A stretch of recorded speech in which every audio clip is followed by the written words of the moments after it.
शिक्षा से, जप से, योग से, यज्ञ से, पाठ से, पूजा से श्री कृष्ण उतना प्रसन्न नहीं होते जितना अनन्यता से होते हैं। ये सब ध्यान रखो। अनन्यता, जो मीरा जी कह रहे, मेरे तो गिरधर गोपाल दूसरो न कोई, जाके सिर मोर मुकुट मेरो पति सोई। ये अनन्यता, अनन्य से, अनन्यता से प्रभु बहुत प्रसन्न होते हैं। इसीलिए ध्रुवदास जी ने प्रियाजू की अनन्यता के लिए कहा है कि यद्यपि भक्त अनन्य जो विषय इंद्रियन बस होए, कर्मठ कोटि जितेंद्रियन ते समलह न कोई। जो प्रियाजू का अनन्य हो गया, यद्यपि वो जितेंद्री नहीं है, पर वो करोड़ों जितेंद्रियों, करोड़ों कर्मकांडी से भी बढ़कर है, क्योंकि उसने प्रियाजू की अनन्यता ले ली, हमारे माई श्यामाजू को राज अंदर से। यही अनन्यता उसको निर्विकार करके प्रेम भक्ति में डुबो देगी। प्रेम भक्ति के बिना संसार का आकर्षण नष्ट नहीं होता। श्री कृष्ण जब कृपा करते हैं तो किसी को सखा बना लेते हैं, किसी को अपनी प्यारी गोपी बना लेते हैं, अपनी नित्य लीला में सम्मिलित कर देते हैं, किसी को सखी बना लेते हैं। पुरुषार्थ से कोई भगवान की लीला में प्रवेश नहीं कर सकता, अभिमान से कोई भगवान को प्राप्त नहीं कर सकता। जो अनन्य हो गया वो दीन हो गया, जो निराश्रित हो गया वो आश्रित हो गया। यहां निराश्रित क्या है? रुपये का आश्रय, शरीर का आश्रय, संबंधियों का आश्रय, बुद्धि का आश्रय, भगवत आश्रय कहां है? भगवत आश्रय अंदर से हो जाए तो ये सब साधन है, साध्य भगवान है। जिसको अंदर से है कि मैं अपने पुरुषार्थ से भगवान को नहीं प्राप्त कर सकता, भगवान की कृपा से प्राप्त कर सकता, और रात दिन भजन करता है, पर पुरुषार्थ का अभिमान नहीं, वो भगवत प्राप्ति कर लेता है। बड़ा गूढ़ विषय है। एकमात्र भगवान के आश्रय में रहकर रात दिन भजन करता है, पर उसे अभिमान नहीं कि मैं भजन के द्वारा भगवान को प्राप्त कर लूंगा। उसको अंदर विश्वास है कि भगवान की कृपा से हमें भगवत प्राप्ति होगी, और खूब रात दिन भजन करता है, खूब लीला गायन, लीला चिंतन करता है। सनातन ने कहा, प्रभु ये तो समझ में आ गया कि भगवान की शरणागति से माया चक्र से मुक्त हुआ जा सकता है, भगवान की शरणागति में अनन्यता प्रधान है, ये समझ में आ गया। प्रभु ये अनन्यता कैसे होती है, प्रेम भक्ति का अंकुर कैसे उत्पन्न होता है? तो प्रभु ने कहा, सनातन ये अनन्यता प्राप्त करने का एकमात्र उपाय है भगवत प्रेमी महात्मा का आश्रय। जैसे परमहंस शिरोमणि जड़ भरत जी ने राजा रहुगण से कहा, जब रहुगण को उपदेश किया तो उन्होंने कहा ये भागवत धर्म, ये ब्रह्मबोध कैसे प्राप्त होगा, उपाय क्या है? तो कहा, रहुगण तत्तपसा नयाति न चेद्यया निरूपणात् गृहाद्वा न छंदसा नैव जलाग्नि सूर्यैर् बिना महत्पाद रजोभिषेकम। जड़ भरत जी ने कहा, रहुगण ये जो हम तुम्हें उपदेश कर रहे हैं ये तपस्या से नहीं प्राप्त होता, यज्ञ करने से नहीं, दान करने से नहीं, घर द्वार छोड़ने से नहीं, वेदों के पाठ से नहीं, जल अग्नि या सूर्य के सेवन से नहीं। इसकी प्राप्ति का एकमात्र उपाय है भगवत प्राप्त, भगवत प्रेमी महात्मा की चरण रज का सेवन। चरण रज का सेवन होता है उनकी आज्ञा में रहना। एकमात्र ये उपाय है प्रभु के अनन्य होने का और प्रभु की प्रेम लक्षणा भक्ति का अंकुरण हृदय में होने का। बिना भगवत प्रेमी महात्मा के भगवत प्रेम प्रकट हो ही नहीं सकता। रेमन रसकन संग बिन रंच न उपजय प्रेम। अगर कोई भगवत प्रेमी महात्मा का आश्रय छोड़ दे तो जैसे कोई मगरमच्छ भरे हुए समुद्र में तैरना ना आता हो कूद पड़े, अगर तैरना भी आता है तो लील जाएंगे मगरमच्छ, ऐसे ही। हे सनातन, नैषाम मतिस्तावदुरुक्रमांघ्रिम स्पृशत्यनर्थापगमो यदर्थः महीयसां पादरजोभिषेकं निष्किंचनानां न वृणीत यावत्। जैसे प्रहलाद जी ने हिरण्यकश्यप से कहा कि जब तक भगवत प्रेमी महात्माओं की चरण रज में स्नान नहीं होता तब तक जैसी मेरी मति भगवान में लगी ऐसी किसी की नहीं लग सकती, भगवत प्रेमी महात्माओं की चरण रज में। क्योंकि भगवत भक्तों की चरण धूलि में ऐसी सामर्थ्य है, उनकी आज्ञा पालन में ऐसी सामर्थ्य है कि समस्त विकारों का, अहम का नाश करके दैन्य भाव प्रकाश, दैन्य से ही भगवान रीझते हैं।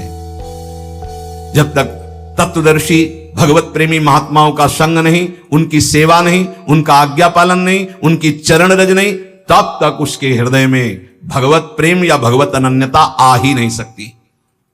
इसीलिए भगवान ने अर्जुन जी को, देखो सामने विराजमान है जगत गुरु श्री कृष्णचंद्र जी, फिर भी क्या कह रहे कि यदि तुमको तत्वबोध ये प्राप्त करना है तो तद्विद्धि प्रणिपातेन परिप्रश्नेन सेवया उपदेक्षन्ति ते ज्ञानम ज्ञानेन तत्वदर्शिनः।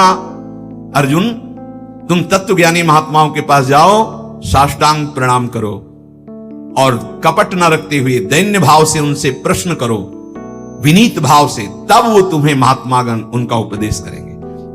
तद्विद्धि प्रणिपातेन प्रश्नेन सेवा, साष्टांग दंडवत दैन्य होकर प्रश्न और उसका मनन, जैसे उत्तर हुआ उसका मनन किया तो फिर भगवान इसका कैसे हो सकता है, ऐसे प्रश्न होता है। भाई देखो हम बता रहे कि ज्ञानी और अज्ञानी, महात्मा दुरात्मा, ये केवल शब्दों का एक श्री कृष्ण सारे जगत में छाए हुए है। ये तुम जान लो तो तुम ज्ञानी हो जाओगे, और जब तुम ज्ञानी हो जाओगे तो कोई अज्ञानी दिखेगा नहीं, और जब तक तुम अज्ञानी रहोगे तब तक कोई ज्ञानी दिखेगा ही नहीं। पापी को सब पापी नजर आते हैं, राम भक्त को सब राम नजर आते हैं, श्याम भक्त को सब श्याम नजर आते हैं, काम भक्त को सब कामी नजर आते हैं, ज्ञानी को सब ज्ञानी नजर आते हैं, अज्ञानी को सब अज्ञानी। दृष्टि जैसी वैसी सृष्टि, जाकी रही भावना जैसी, प्रभु मूर्ति देखी तिन तैसी। जो तत्वदर्शी महात्मा है उनके सामने जाकर प्रणिपातेन च प्रश्नया। एक बार महाराज विदेहराज जनक जी ने जब 9 योगेश्वरों से प्रश्न किया कर्म के विषय में, बोले यही प्रश्न हमने सनकादि से किया था, पर वो मौन रहे, उत्तर क्यों नहीं दिया? तो उनका इसलिए नहीं दिया कि आप उस समय अनाधिकारी थे, उस समय आप अनाधिकारी थे इसलिए वो मौन थे। मौन का मतलब अज्ञान नहीं है कि वो उत्तर देने की सामर्थ्य नहीं, आप अधिकारी नहीं इसलिए चुप है। तो हे सनातन, संतों के पास जाकर के दैन्य भाव से उन्हें सबसे बड़ा देवता मानते हुए कि साक्षात प्रभु है, फिर उनके चरणों में बैठकर दैन्यता से प्रश्न करे, तब जो वो बोलते हैं उसका मनन करे, तो उसके हृदय में भगवान की अनन्यता आ जाएगी, प्रेम का मार्ग खुल जाएगा। बहुत बातों में क्या तुम्हें सार बात बताता हूं कि प्राणी मात्र का परम पुरुषार्थ है भगवत प्रेमी महात्मा के संग से श्री कृष्ण के नाम रूप लीला धाम में रंग जाना। परम आराध्य प्रभु वृंदावन चंद्र ये पुरुषार्थ को नहीं देखते हैं, ये अपने आश्रय और अनन्यता को देखते हैं। ये बड़ी तसल्ली वाली बात है। ये पुरुषार्थ नहीं देखते तुम कितने बड़े तपस्वी हो, कितने, ये मेरा है बस। अवगुण करे समुद्र सम प्रियाजू का स्वभाव, गणत ना अपनो जा, मेरा है। अनन्य भाव जो संसार के संबंधों से आंतरिक मुख मोड़कर पतित पावन प्रभु की आराधना करता है, वो इस संसार समुद्र से मुक्त हो जाता है। सर्व शास्त्रों को मथ करके ये तुम्हें सार बात बता रहे हैं। क्या? आराध्यो भगवान ब्रजेस्तनयस्तद्धाम वृंदावनम रम्या काचिद उपासना ब्रजवधूर वर्गेण या कल्पिता। श्रीमद् भागवतम प्रमाणम अमलम प्रेमा पुमार्थो महान श्री चैतन्य महाप्रभुर मतमिदम तत्राग्रहो ना परा। महाप्रभु चैतन्य देव कहते हैं समस्त शास्त्रों का, समस्त संतों का सार मत हम तुम्हें बता रहे हैं। वृंदावन का आश्रय, वृंदावन बिहारी का आश्रय, निरंतर उनका नाम जब ये भगवत प्रेमी महात्माओं के संग से होता है। महात्माओं का संग और भगवत आराधना ये निश्चित भगवत प्राप्ति करा देती है। सनातन जी ने महाप्रभु के चरणों में मस्तक रखा। महाप्रभु ने हाथ फिराते हुए कहा, कुछ समय तक हमारे पास रहो और इसके बाद जहां भक्ति मूर्तिमान होकर नृत्य करती वृंदावन चले जाओ और आजीवन वहां वास करो। भिक्षावृत्ति से ब्रजवासियों की टूक पाओ और वृंदावन। तो 2 महीने महाप्रभु के पास काशी में रहे। इसके बाद वृंदावन आकर के जो ब्रज में अद्भुत भजन किया रूप जी ने, सनातन जी ने, तो प्रसिद्ध है भक्तमाल में पावन चरित्र उनका। पूज्य श्री रघुनाथ दास जी गोस्वामी जी, ये उनकी बाल्यावस्था थी। कितना स्वच्छ हृदय होता है भगवत प्रेमी महात्मा का, बाल्यावस्था में भी। ये बाल्यावस्था में ही नाम प्रेमी थे। बाल्यावस्था बहुत बड़े घराने के थे श्री पूज्य रघुनाथ दास गोस्वामी जी। काम क्रोध लोभ तो इनको छू ही नहीं गया था।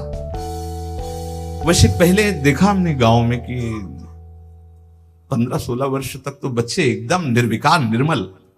ये मोबाइल भगवान जब से पधारे हैं सबके कर कमल में, तब से बड़ी बुरी दशा होती चली जा रही नवीन बच्चों की। वो जो मनावे सो देखते हैं, जो देखते हैं वही मनन करते हैं, वही आचरण में उतारते हैं। इसीलिए बहुत बुरी तरह जो हमारे जीवन की उन्नति की नींव है वो नष्ट होती चली जा रही नए बच्चों में। 12, 13, 14 वर्ष की अवस्था के बच्चों को सांसारिकता का संपूर्ण ज्ञान, यह है आज के बौद्धिक स्तर की भूमिका। जबकि उनको पढ़ाई में, उनको संयम में, उनको सदाचार में ढलना चाहिए तो उल्टी रीति में ढल रहे हैं। इसीलिए बहुत संकट में हमारी आगे पीढ़ी है।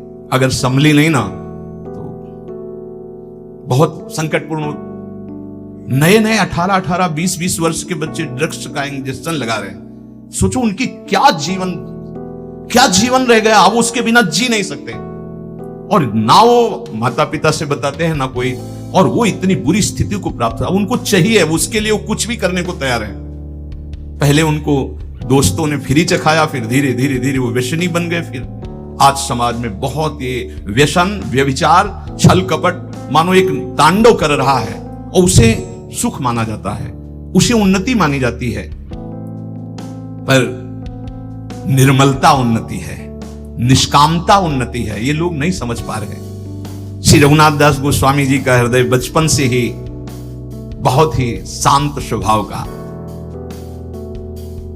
उनके घर में भी ठाकुर जी विराजमान थे, जैसे पूजा गृह होते तो बचपन में ही ठाकुर जी के सामने बैठ जाते और मानो भगवान से बात करते, परम पावन प्रभु से बात करते, प्रभु के चरण स्पर्श करते जो छवि, और उनका नाम कीर्तन करते।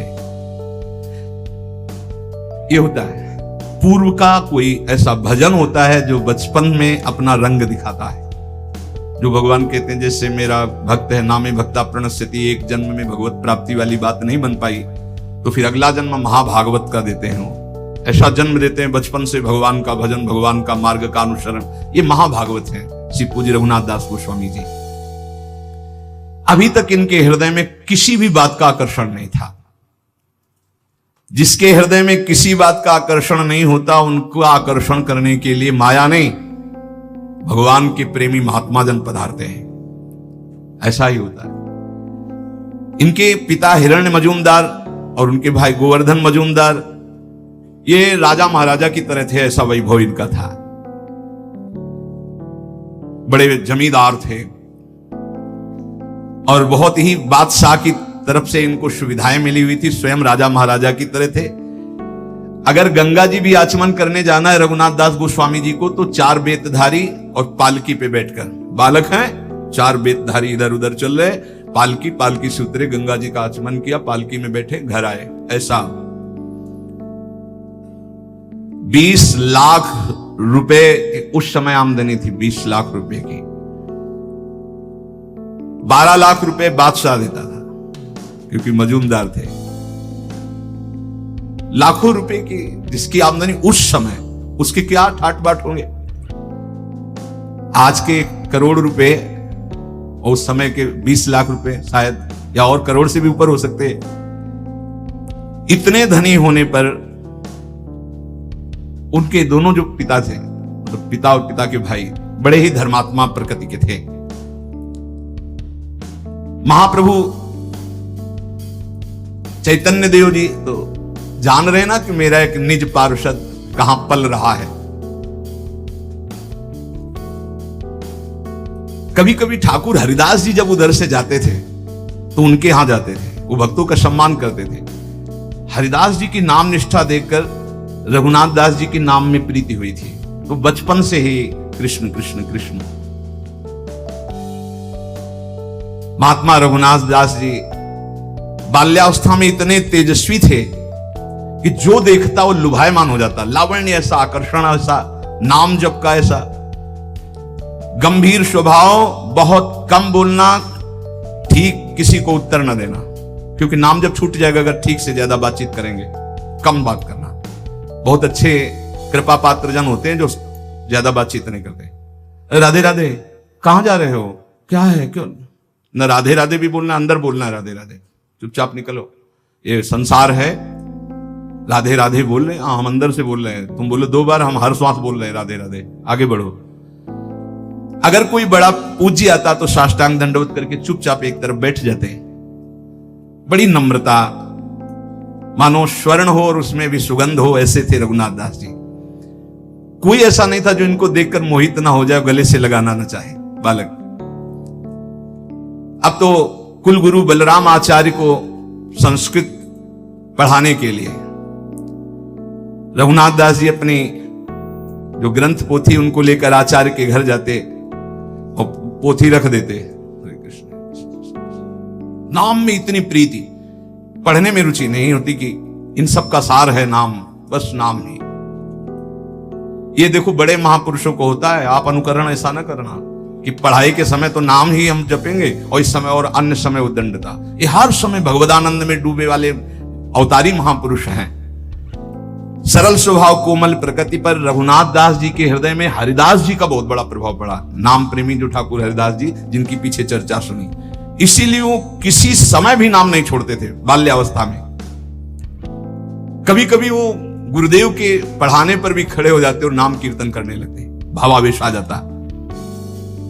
वो देखते रघुनाथ दास जी की नाम प्रियता, मन ही मन सोचते कि ये तो कोई अवतारी पुरुष है जो इतना नाम जापक है। जब उनकी अवस्था थोड़ी बड़ी हुई तो वैभव तो खूब था ही, पर उनका मन किसी भी वैभव भोग में नहीं लगता। उनका हृदय लगता कि भागो भागो यहां से। ये ऐसा ही होता है, ये पूर्व का होता है, ये विचारों का नहीं होता है कि उसके विचार आए फिर वैराग्य ले लिया, ऐसा नहीं होता। ये पूर्व की धरोहर होती भजन की, वो भगाते हैं, ऐसा होता है। भागो भगवान की तरफ, भागो भगवान को प्राप्त करो। रघुनाथ दास जी के हृदय में जिधर देखते हो सब काटने को दौड़ता वैभव। भागो, कहां भाग के जाएं, भागो, बस वो अंदर होता है, भागो असरण शरण की शरण में भागो। मन ऐसा व्याकुल हुआ कि स्वच्छंद नाम जप करूं, भिक्षा मांग के पाऊं, भागूं, ऐसा अंदर से आया। ये सोने के चांदी के ठीकरों में जीना अब मुझे अच्छा नहीं लगता। प्राणों की बाजी लगाकर अब इस बार मुझे इस जेल से मुक्त होना है, ये जो धन वैभव की जेल है। उनका मन तड़पने लगा कि थोड़ा तो किसी महात्मा का संग मिल जाए, मेरा बल पक्का हो जाए। परिवार वालों ने जो भी इनका व्यवहार देखा कि न खान पान में रुचि, न भोग विलासिता की वस्तुओं में रुचि, ढेर सारी उनकी भोग सामग्रियों की, वहां तो खूब वैभव था ही, कोई चीज वो स्वीकार नहीं करते। क्या खाओगे, क्या पियोगे, क्या देखोगे, क्या चाहिए तुम्हें। ऐसी दशा में दोनों भाई चिंतित हो गए, पिता और ताऊ भी। वो हर समय गंभीर, बस कृष्ण नाम, कुछ नहीं हो। उस समय महाप्रभु सन्यास लेकर शांतिपुर में अद्वैताचार्य के घर आए हुए थे। रघुनाथ दास गोस्वामी जी ने चर्चा सुनी घर में, महाप्रभु चैतन्य देव आए हुए हैं अद्वैताचार्य जी के घर, 4-5 दिन रुकेंगे। ये भागे घर से, मुझे दर्शन करना है, महाप्रभु के दर्शन करने व्यवस्था की गई। बोले नहीं, पालकी में नहीं, पैदल भाग करके गए। महाप्रभु के सामने गए, बालक ही थे, लौट गए। महाप्रभु ने कहा और रघु आ, रघुनाथ दास नाम था तो रघु के आ, दुलार से, और कहा बहुत समय से बिछुड़े थे, आज मिले हो। मतलब भगवत पार्षद है ये तो। संसार में चिरकाल से भटका हुआ जीव जब अपने स्वामी की शरण में पहुंचता है तो कैसा सुख मिलता है, ऐसा से रघुनाथ दास जी को सुख मिल रहा है। महाप्रभु ने गले लगाया रघुनाथ दास जी को। रघुनाथ दास जी ने कहा प्रभु मुझे कुछ अच्छा नहीं, पता नहीं क्या हो गया, ऐसा लगता है भागूं। उनका नहीं, बिल्कुल नहीं, घर में जाके रहो और घर में भजन करो। ये मरकट वैराग्य अच्छा नहीं होता। 4 दिन के लिए वैरागी बने, फिर लौट करके घर की बात याद आवे, घर की सुविधा याद आवे, ऐसा नहीं। वैरागी को घर से कोई भी वस्तु का प्रयोग नहीं करना चाहिए, ये सिद्धांत है वैराग्य का, ये सिद्धांत है। वो भगवत आश्रित ही जीना चाहिए। धाम है इसलिए थोड़ा सा गुरुजन छूट दे देते हैं, चलो वास करो किसी तरह के शिव, पर वो एकमात्र वैरागी का आश्रय भगवत प्रदत्त जीवन होना चाहिए। भगवत प्रदत्त वैरागी का मतलब ही होता है भगवत प्रदत्त जीवन। महाप्रभु ने कहा नहीं, ये मरकट वैराग्य अच्छा नहीं होता कि 4 दिन के लिए वैरागी बने फिर घर का याद आवे, घर की वस्तु का सेवन, ऐसा है। महाप्रभु ने कहा ये मरकट वैराग्य ठीक नहीं रहता, तुम जाके घर में रहो। रोते हुए वापस चले आए जब महाप्रभु ने स्वीकार नहीं किया। पिता को बड़ी चिंता हुई। बहुत सुंदरी नवकिशोरी से इनका ब्याह करवाया कि यही एक फांस है जिसमें रोका जा सकता है बैरागी को। गोवर्धन दास धनी थे, राजा और प्रजा दोनों के प्रीति भाजन थे, बड़ी प्रतिष्ठा थी, उनकी बड़ी ही सुंदर कन्या थी, उससे विवाह करवाया। राजाओं के समान वैभव उन्होंने दहेज में दिया। रघुनाथ दास जी को ऐसी सुंदर पत्नी, ऐसा सब भोग विलास देखा भी नहीं। कैसा कृष्ण नाम का स्वाद है, जबरदस्ती ब्याह कराया गया, उनकी तो रुचि ही नहीं थी। पिता को क्या पता था कि इनका मन तो किसी अव्यक्त से संबंध मान चुका है। पत्नी का सौंदर्य, पत्नी की प्रियता, भोग सामग्रियां, सब वैभव तुच्छाति तुच्छ इनको नजर आया। इन्होंने बात भी नहीं की, ये भी प्रयास विफल गया। अब तो पूरे परिवार जलने लगा कि अब क्या होगा, अब तो कोई रास्ता ही नहीं कि इनको रोका जा सके। रघुनाथ दास जी ने अपनी पत्नी से एकांत में प्रेम से हाथ जोड़कर कहा कि हम आपसे प्रार्थना करते हैं कि हमारा मन मधुप श्री कृष्ण चरणारविंद, हम कभी आपसे बात नहीं कर पाएंगे। ये जो जबरदस्ती हुआ है, श्री कृष्ण आपकी कृपा रक्षा करें, आप पर कृपा करें। उदासीन परिवार वाले जब कि ये प्रथम ब्याह से लेकर के बात ही नहीं, कोई चर्चा ही नहीं, बहुत ही सबको भय हो गया कि अब ये। जब रघुनाथ दास गोस्वामी जी ने सुना कि प्रभु वृंदावन नहीं जा सके, रामकेल से लौटकर अद्वैताचार्य जी के घर ठहरे, तो बड़ी नम्रता के साथ पिताजी के चरणों में प्रार्थना की कि मुझे महाप्रभु के दर्शन करने की आज्ञा दो, मैं शीघ्र लौट आऊंगा। और वो तो समझ ही रहे थे कि इनकी दशा क्या है, तो उन्होंने कहा ठीक है आप दर्शन करे आइए। आंखों में आंसू भरकर कहा कि एक बात केवल तुम ध्यान रखना, हमारे दोनों भाइयों के बीच में इतने वैभव में कुल के दीपक तुम ही हो, अगर कोई इधर कदम हटाए वैराग्य की तरफ आप ले गए, इधर से हटाए तो हम लोग अनाथ हो जाएंगे। तुम हमारे जीवन के आधार हो, मैं जीवित रहता हूं, तुम्हें देखकर तुम्हारी हर बात को मैं बर्दाश्त कर रहा हूं, लेकिन हमारी आंखों से बाहर चले गए तो हम लोग प्राण त्याग देंगे। मेरी प्रार्थना है, मेरे सफेद बालों की तरफ देखकर, मेरे आंसुओं की तरफ देखकर, जब तक मैं जिंदा रहूं तो ऐसे कदम मत निकालना। बस इतनी हमारी प्रार्थना। बड़े दैन्य होकर पिताजी ने, ताऊ जी ने ऐसा, पर जो निर्मम भगवान के प्रेम में है उसको इन ममता आंसुओं का कोई प्रभाव नहीं पड़ता। रघुनाथ दास जी ने चरणों को स्पर्श किया और कहा पिताजी मैं बिल्कुल चाहता हूं कि आपके अनुकूल चलूं, पर मेरा चित्त मेरे वश में नहीं है। ऐसा लगता है कि मेरे चित्त में कोई बलात् बैठा हुआ करवा रहा है। मैं बहुत चाहता हूं कि मैं आपको कभी कष्ट ना दूं, पर अब आपसे मैं ये वचन देता हूं, अभी तो लौट के आ जाऊंगा, पर मेरा मन मधुप श्री कृष्ण के लिए तड़प रहा है। एक पालकी मंगवाई गई, उसमें फिर रक्षकों को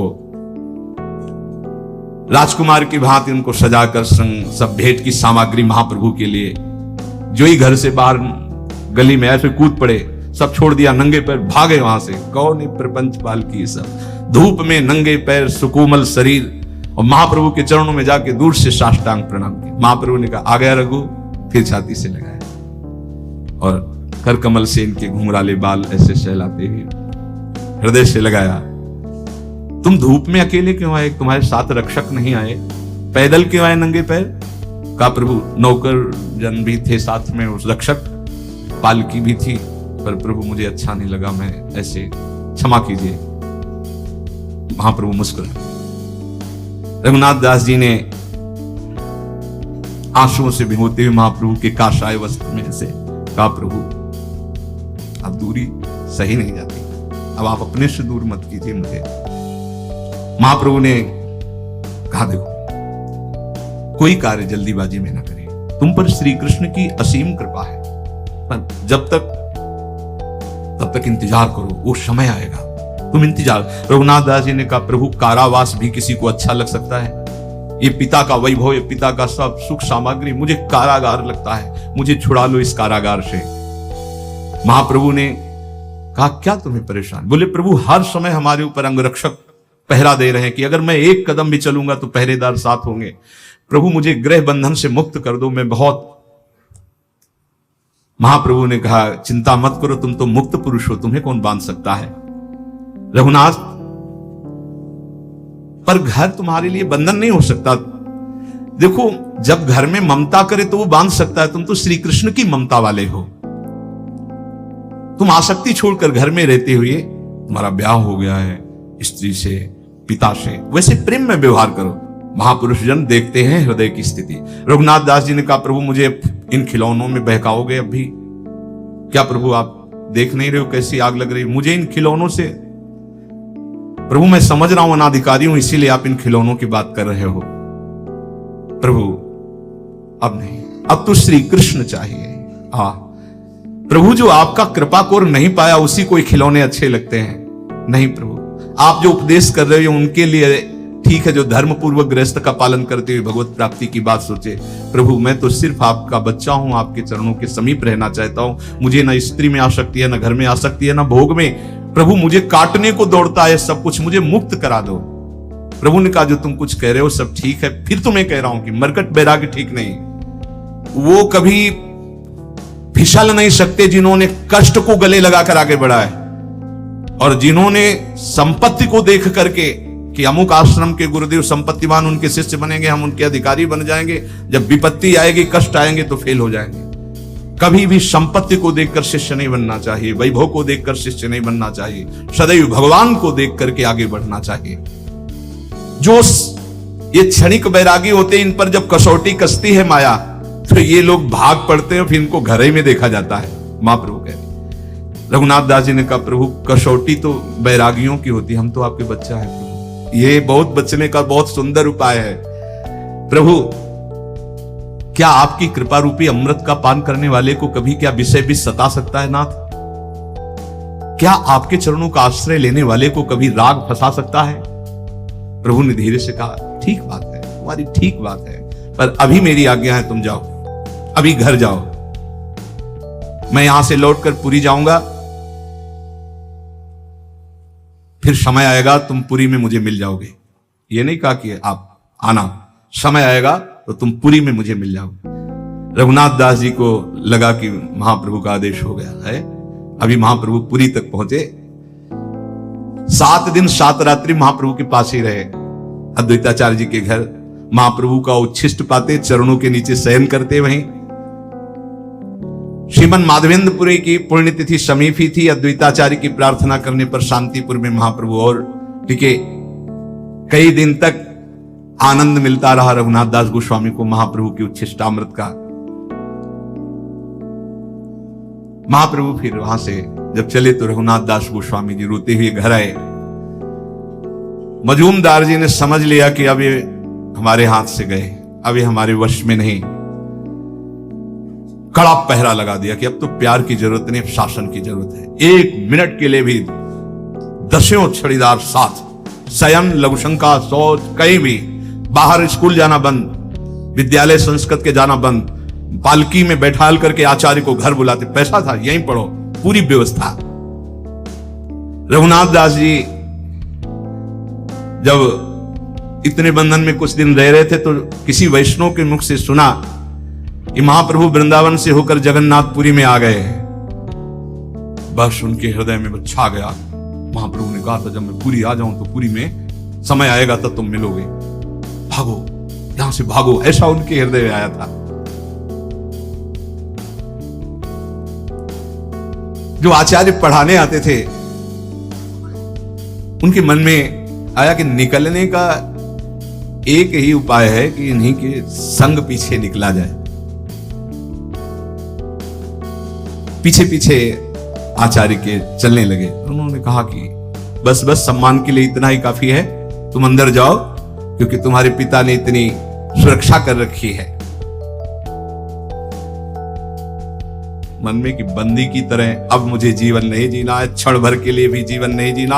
हा गौर हा प्राण वल्लभ। अंदर से एकदम फिर अपने को संभाला और कहा गुरुदेव अंदर तो सब व्यवस्था है, पीछे सब खड़े हैं, थोड़ी देर खुली हवा में आपके साथ चल सकते हैं? आपकी आज्ञा जहां होगी थोड़ी देर के बाद में। हृदय में आग जल रही कि बस केवल घर से बाहर निकलकर गली में पहुंचे, इनको उधर जाना होगा, मैं जगन्नाथपुरी के लिए भागूं। भला है विचार करो, जिन महापुरुषों के पास इतना वैभव था, सुंदर पत्नी, सब व्यवस्था, कैसा भगवत भजन का आकर्षण होता है। इसे वैराग्य कहते हैं। वैराग्य इसे कहते हैं। वैरागी के 3 ही गिरने की खाइयां हैं, कंचन, कामिनी, कीर्ति। तीनों बात इनकी घर में ही थी, उनको ठुकरा करके ये भगवान के लिए, ऐसे महापुरुष कितना वैराग्य में जीवन व्यतीत किए भगवान के प्रति। रघुनाथ जी जैसे कोई बावरा हो गया हो, पीछे पीछे उनके चले। उन्होंने कहा जाओ वापस, अब तो जाओ ना। हाँ गुरुजी, पहले आप आगे निकल करके अपने गली में जाइए, हम तो आपके चरणों के दर्शन खड़े खड़े कर रहे हैं। उनको लगा ये भी ठीक बात है, वो गए। जे ही ऐसे गए, आसपास देखा, अच्छा अंगरक्षकों ने इसलिए कि गुरुजी के पास 4 कदम जाएंगे, भाग पड़े रघुनाथ दास जी, हा गौर, हा प्राणनाथ, जगन्नाथपुरी के लिए। जिसको भगवान में अनुराग हो जाता है, उसको कोई संकट, कोई विपत्ति, नई अवस्था, नंगे पैर, ना कुछ खाना, ना पीना, ना कोई साथी, और जगन्नाथपुरी नजदीक थोड़ी है। कई दिन रात भागते ही रहे, क्योंकि पता था कि राज कर्मचारी पकड़ लेंगे। देखो, जिस सुख के लिए बैरागी फिसल सकता है, उन सुखों को कैसे छोड़कर भगवान के मार्ग का अनुरागी भागता है। कहीं मेरे पिता की का राज कर्मचारी मुझे पुनः पकड़कर घर ना ले जाए, इसलिए रात दिन भाग रहे जंगल के रास्ते से। जैसे परशुराम जी की बेटी करमेती बाई, जब वो वृंदावन के लिए भागी, जब देखा कि गवन के लेने वाले आ गए, तो उनका ये जीवन तो श्री कृष्ण को है, दूसरा कैसे इसे स्पर्श कर सकता है। रात में भागी, स्त्री शरीर, सोचो मतलब कितना प्रबल बल होता है भगवान का। अब सुबह हुआ, मां ने देखा कि अरे रिश्तेदार तो बैठे हैं जो बेटी को लेने आए हैं, और बेटी ही गायब हो गई। परशुराम जी से कहा, उन्होंने तुरंत राजा को सूचना की। राजा उनके शिष्य थे, राज कर्मचारी घोड़ों पे भागे, चारों तरफ सूचना दी कि वृंदावन के मार्ग में होगी, क्योंकि वृंदावन वृंदावन पुकार रही, तो जरूर वृंदावन भाग के जाएगी। इधर घोड़े दौड़ाए गए। श्री कृष्ण अनुरागिनी करमेती बाई ने भी सोचा कि सबको पता मैं वृंदावन जाऊंगी। थोड़ी दूर में देखा टॉप से, जो घोड़ों के टॉप से धूल उड़ती, उन्होंने समझ गए राजकर्म। वहां एक ऊंट मरा हुआ पड़ा था। सोचो ऊंट की कितनी बड़ी दुर्गंध, सड़ा हुआ, उसमें के पेट में जो ऐसे पशुओं, हिंसक पशुओं ने खाया था, खोखला बन गया था ढांचा, उसके अंदर घुस गई। 3 दिन 3 रात तक उसके अंदर कितनी सड़न में, उनको कोई सड़न नहीं लग रही। कृष्ण कृष्ण कृष्ण कृष्ण, सब रास्ते खुलवा। जब उनको लगा कि अब कोई नहीं, तब बाहर निकली और वृंदावन के लिए आई। ये कैसा भगवान के अनुराग का मार्ग, जहां संसार के भोगों के लिए लोग पागल घूम रहे हैं, ये श्री कृष्ण बावरे जन बमन की तरह उनको त्याग दिया।